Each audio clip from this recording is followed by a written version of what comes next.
America అధ్యక్షుడు Donald Trump విధించిన అంతర్జాతీయ సుంకాలు చట్టవిరుద్ధమని ఆ దేశ సుప్రీంకోర్టు 6-3 మెజారిటీతో ఇచ్చిన సంచలన తీర్పు ప్రస్తుతం ప్రపంచ వాణిజ్య రంగంలో పెను ప్రకంపనలు సృష్టిస్తోంది.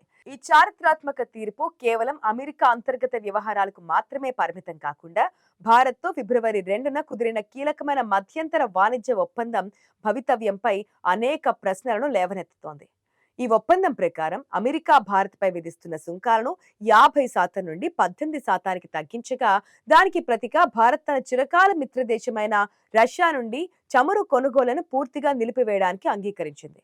అయితే ఏ సుంకాల తగ్గింపును ప్రాతిపదికగా చూపి ఈ ఒప్పందం కుదిరిందో, అసలు ఆ సుంకాల విధింపే రాజ్యాంగ విరుద్ధమని, అధ్యక్షుడికి అటువంటి అధికారాలు లేవని కోర్టు తేల్చి చెప్పడంతో ఈ ఒప్పందపు నైతిక, చట్టపరమైన పునాది పూర్తిగా కుప్పకూలింది.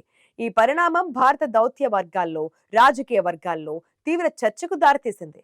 భారతదేశంలో విపక్షాలు, ముఖ్యంగా కాంగ్రెస్ పార్టీ ఈ ఒప్పందాన్ని తీవ్రంగా వ్యతిరేకిస్తున్నాయి. మాజీ ఆర్థిక మంత్రి చిదంబరం, జయరాం రమేష్ వంటి సీనియర్ నాయకులు దీనిని ఒక తొందరపాటు నిర్ణయంగా అభివర్ణించారు. అమెరికా సుప్రీంకోర్టు తీర్పు వెలువడడానికి కేవలం 18 రోజులు మాత్రమే సమయం ఉంది. ఒకవేళ భారత ప్రభుత్వం మరికొంతకాలం వేచి చూసి ఉంటే, కోర్టు తీర్పు తర్వాత భారత్ మరింత బలమైన స్థితిలో అమెరికాతో బేరసారాలు చేసే అవకాశం ఉండేది. ఇప్పుడు అమెరికా తగ్గించినట్లు చెబుతున్న సుంకాలు అసలు చట్టబద్ధమైనవే కావు కాబట్టి, ఆ నెపంతో భారత్ నుండి రష్యా చమురు వంటి భారీ రాయితీలను పొందడం అమెరికా చేసిన దౌత్యపరమైన మాయాజాలంగా వారు విమర్శిస్తున్నారు.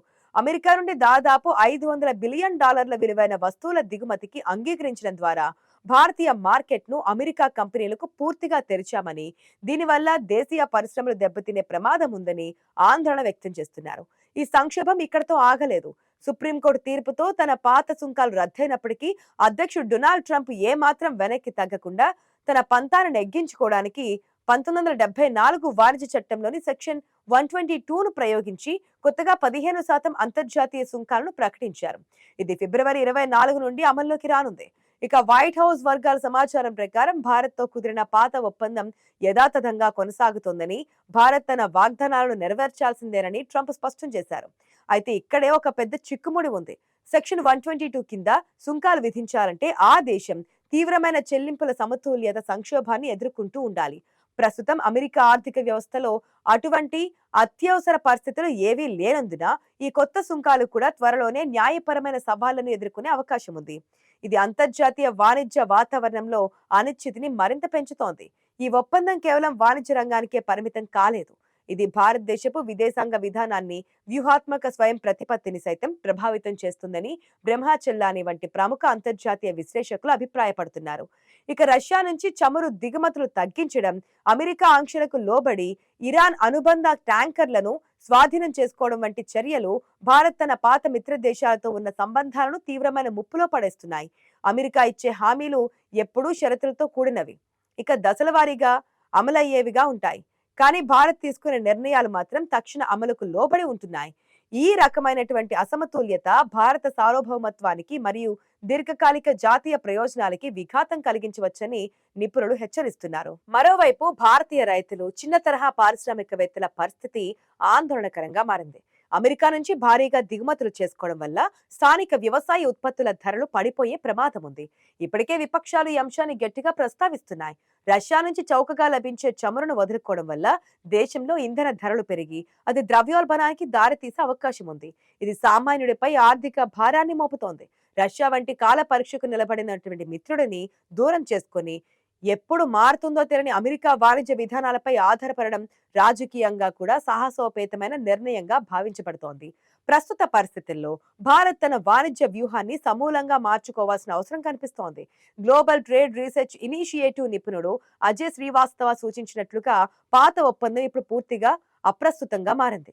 అమెరికాలో సుంకాల విధానం స్థిరంగా లేనప్పుడు, అక్కడి కోర్టులే అధ్యక్షుడి నిర్ణయాలను తప్పుపడుతున్నప్పుడు భారత్ తన రాయితీలను కొనసాగించడం ఆత్మహత్య సదృశ్యం కావచ్చు.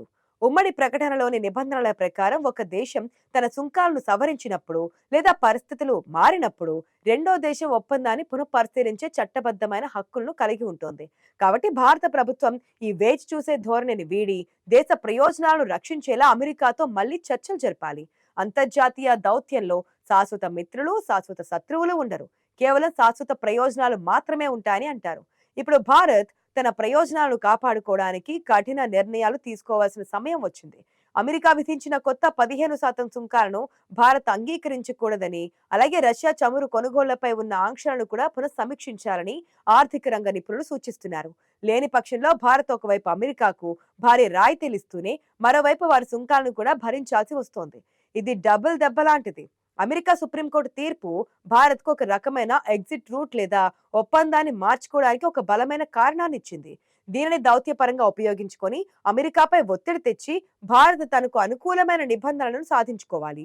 అంతర్జాతీయ వేదికపై భారత్ ఒక శక్తివంతమైన దేశంగా ఎదుగుతున్నటువంటి ప్రస్తుత తరుణంలో ఇలాంటి ఏకపక్ష ఒప్పందాలు దేశ ప్రతిష్టను దెబ్బతీస్తాయి. ప్రజాస్వామ్య దేశంగా భారత్ తన పార్లమెంట్లో కూడా ఈ ఒప్పందంపై సమగ్రమైన చర్చ జరపాలని, ప్రజలు, రైతుల అభిప్రాయాలను పరిగణలోనికి తీసుకోవాలని విశ్లేషకులు కోరుతున్నారు. అమెరికా అత్యంత రాజకీయ, న్యాయ పోరాటాల మధ్య భారత్ తన ప్రయోజనాలను బలిపెట్టకుండా ఉండాలంటే కేంద్ర ప్రభుత్వం అత్యంత చాకచక్యంగా, దృఢంగా వ్యవహరించాలి. ఈ సంక్షోభాన్ని ఒక అవకాశంగా మార్చుకొని ప్రపంచ వాణిజ్య రంగంలో భారత తనదైన ముద్ర వేయాలని, ఏ దేశానికి తలొగ్గని స్వతంత్ర విదేశాంగ విధానాన్ని అనుసరించాలని దేశ ప్రజలు ఆశిస్తున్నారు. సుప్రీంకోర్టు తీర్పు వెలువడిన నేపథ్యంలో ఇప్పుడు బంతి భారత ప్రభుత్వం కోర్టులో ఉంది. మరి ప్రధాని మోదీ నేతృత్వంలోని ప్రభుత్వం ఈ దౌత్యపరమైన చిక్కుముడిని ఎలా విప్పుతుందో వేచి చూడాలి.